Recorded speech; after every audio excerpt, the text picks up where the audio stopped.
Maini domāšanas veidu. Tik daudzās grāmatās ir rakstīts, ka, lai tu varētu iegūt tādu dzīvi, kā tu vēlies, tev ir jāmaina domāšanas veids.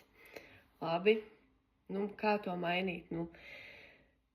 Piemēram, tagad kaut kādās situācijās dzīvēs es tagad iešu ar platu smaidu, domāšu, ka viss jau beigsies labi, un es esmu laba, un visu pārējo iegalvošu sev un iešu tālāk. Labi.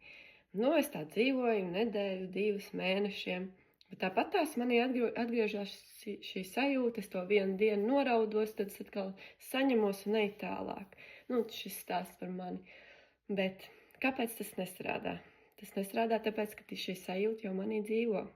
Ja viņi manī nedzīvot, viņi nevarētu izkāpt ārā un parādīties.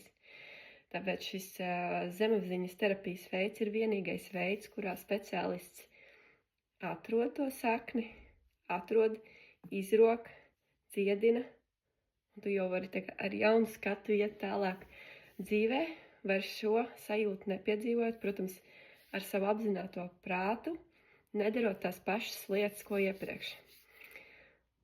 Cik interesanti tev būtu mainīt savu dzīvi šodien, tādā superātrumā saprast, apzināties visu to, kas ir noticis, kāpēc tas ir noticis un kāpēc tava zemapziņa to gribēs piedzīvot atkal un atkal. Padomā.